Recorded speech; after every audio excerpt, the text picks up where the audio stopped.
My name is Tyler, and I am the social media specialist at Zakat Foundation of America. And I'm here with Team 10 to present to you our Zakat Shop Fair Trade store.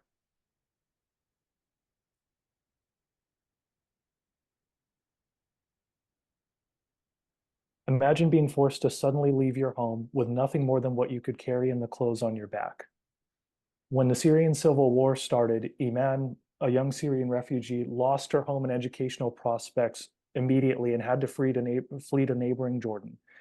When she fled there, Zakat Foundation of America found her and took her in.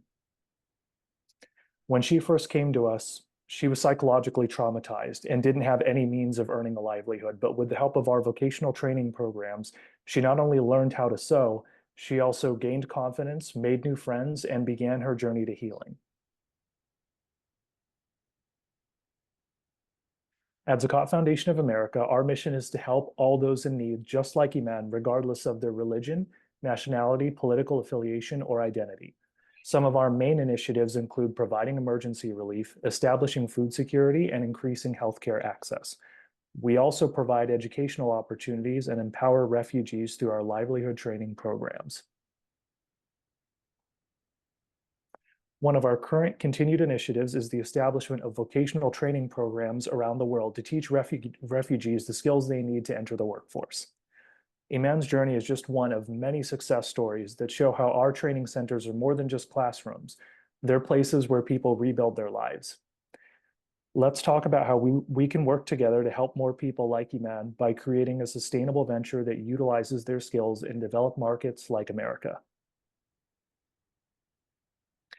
Our objective is to establish a fair trade e-commerce site through which we employ the women who participate in our vocational training programs.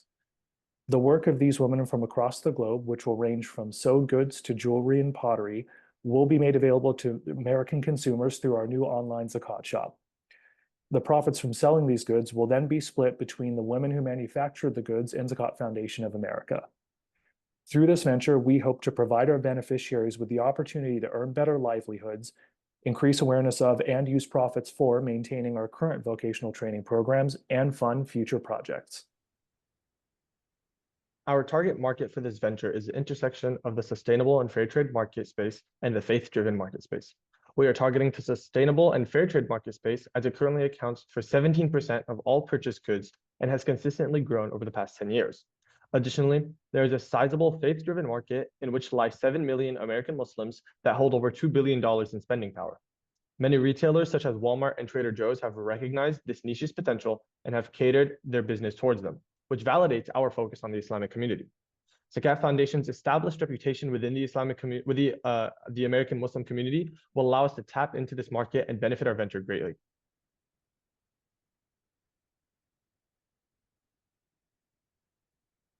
Next slide. So as mentioned earlier, we'll be sourcing our goods from graduates of our many vocational training programs.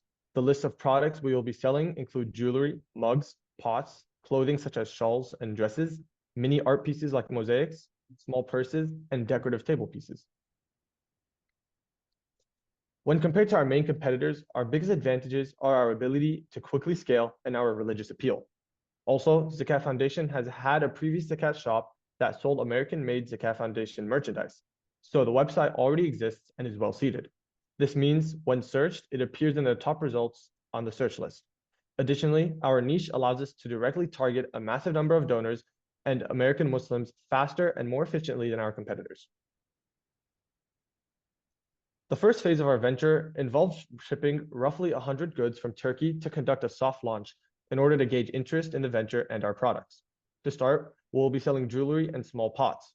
This launch will allow us to gauge interest by analyzing what is bought and how fast it is bought, test the pricing, and gather feedback from customers. We plan to advertise our venture to our large donor base through our email newsletter and social media platforms. To the right, we have our expansion plan. We plan to scale this venture by adding products from a new vocational school each year to both increase the number of units we can produce as well as our social impact. A conservative total number of units we believe that we can produce by the end of this year is 660 units, and we hope to scale this to 1,845 units over the next 3 years.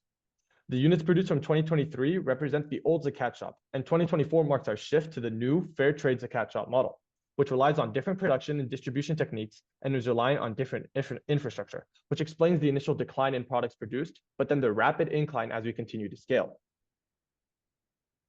As I mentioned earlier, Zakat Foundation started as a Zakat shop selling Zakat Foundation branded apparel a couple of years ago, but the margins were not worth the efforts, as shown in our first column. With the transition into the fair trade shop model, Zakat Foundation utilizes pre-existing infrastructure and relatively cheaper labor and material costs to get a net margin of 29% at the end of this year. Note that even though we will be producing less products in 2024 than the old Zakat shop did in 2023, we still expect to make greater profit due to the much higher profit margins of our new project. As we can see to the right, there is a map with the red areas indicating the vocational schools that Zakat Foundation already has in place.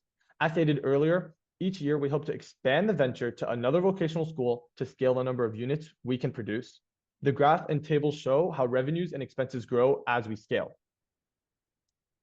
Zakat Foundation will be run by 3 main employees of Zakat Foundation, Zakat Shop will be run by 3 main employees of Zakat Foundation, but will also include involvement from all over the organization. We have Amina Demir, the COO of Zakat Foundation, who will be responsible for overseeing Zakat Shop. She has worked for Zakat Foundation for over 12 years and is extremely familiar with and well connected within the organization, making her the most qualified to run this enterprise, which involves working with many different departments within Zakat Foundation. Next, we have Tyler Malari, who you heard from earlier, who is our social media specialist, and as part of the Zakat Foundation media team, will be our point of contact for all things media related.